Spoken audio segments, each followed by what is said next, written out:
নমস্কাৰ business line এডমিশ্যনত মই নিৰঞ্জন বৰ্মন আপোনালোকক স্বাগতম জনাইছোঁ। অলপ টাৰ্কি যেটো দেখা পাইছে ডাঙৰ এইটো 8 পৰা 9 মান হৈছে বয়স ইয়াৰ আৰু ইয়াৰ লগত দুজনী ফিমেল বিক্ৰী কৰি দিলোঁ। মানে কি হৈছে মোৰ যেটো গৰাল আছিল এই গৰালটো ভাঙি গৈছে কমপ্লিট। এইটো গৰাল আছিল যেটো টাৰ্কি ৰাখাৰ গৰাল এইটো তো কমপ্লিট ভাঙি গৈছে যেটো বৰ্তমান কণী পাৰি আছে টাৰ্কিবিলাকে।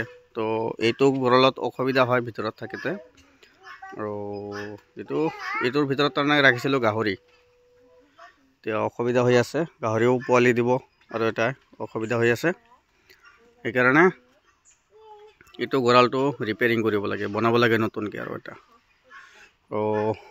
পইচা পাতিও নাই হাতত, সেইকাৰণে ইয়াৰ পৰা টাৰ্কি 3টা বিক্ৰী কৰি দিলোঁ। 3টা টাৰ্কি বিক্ৰী কৰি আৰু গৰালটো বনাম।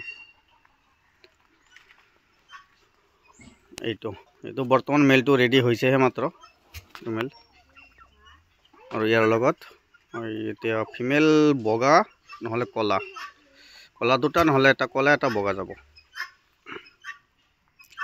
আৰু গিনি ফ্ল'ৰ কণী পাৰিব। এতিয়া এইটো অসুবিধা হৈছে, একেলগত থাকিলে অসুবিধা হয়। আৰু কড়কনাথ আছে, কড়কনাথো কণী পাৰি আছে কিন্তু কড়কনাথৰ মেল নাই বৰ্তমান মোৰ লগত, অসুবিধা হৈ আছে, ইয়াৰ পৰা পোৱালি জগাব পৰা নাই। এইবিলাক পোৱালি জগালে কি হ'ব, চব মানে ক্ৰছ হৈ যাব।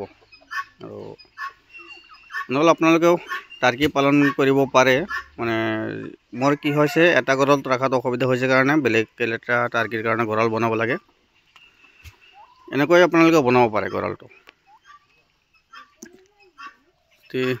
আপোনালোকে নিজৰ ঘৰৰ বাঁহ থাকে তেতিয়াহ'লে ভাল, পইচা পাতি খৰচ কম, খালি টিংপাত অলপ যাব বা টিংপাত আপোনালোকে খেৰেৰেও বনাব পাৰে বা প্লাষ্টিকেৰেও বনাব পাৰে। টিংপাতৰ জেগাত খেৰ দিব পাৰে, বহুত খৰচা কম হ'ব। এনেকৈ গঁৰাল এটা বনালে ইয়াৰ ভিতৰত কমচে কম মানে 10টাতো ৰাখিব পাৰিব টাৰ্কি, কোনো ধৰণৰ অসুবিধা নোহোৱাকৈ। আৰু বহুত ভাল, টাৰ্কি নিজে কণী পাৰে, নিজে উমনি লয়। তো ফাৰ্ষ্ট যেতিয়া কণী পাৰিব সেইটো উমনি নলয়, ছেকেণ্ড টাইমৰ পৰা এইটো নিজে উমনি লয়, এইটো বহাব পাৰিব, অসুবিধা নাই। টাৰ্কি চাওক 8 মাহতে ফুল এডাল্ট হৈ যায়, 8 মাহৰ পৰা কণী পৰা ষ্টাৰ্ট হয় টাৰ্কি। আৰু এইটো আৰু এটা ৰেডি হৈ আছে, যিটো মেল আৰু এটা আছে, এইটো এতিয়ালৈকে ফুল ৰেডি হোৱা নাই, তো ৰেডি হৈ আছে অলপ অলপ। তো এইটো থাকিব। তো মোৰ ঘৰ কামৰূপ জিলা বকো মালিবাৰী সত্ৰ। যদি কাৰোবাক টাৰ্কি চৰাই লাগে, পোৱালি যি লাগে যোগাযোগ কৰিব। আৰু পোৱালি কমচে কম 50 পিচ বা 100 পিচ ল'লে অলপ হোম ডেলিভাৰী দিয়াৰ সুবিধা আছে। আৰু যদি মোৰ ঘৰৰ পৰা লয় তেতিয়াহ'লে 10 পিচ 20 পিচ যিখিনি লয় ল'ব পাৰিব, কিন্তু আগতে যোগাযোগ কৰিব লাগিব, বুকিং কৰি ৰাখিব লাগিব, তেতিয়াহে দিব পাৰিম। ডাইৰেক্ট মোৰ ঘৰত আহিলে দিব নোৱাৰিম, সকলো সময়ত এভেইলেবল নাথাকে।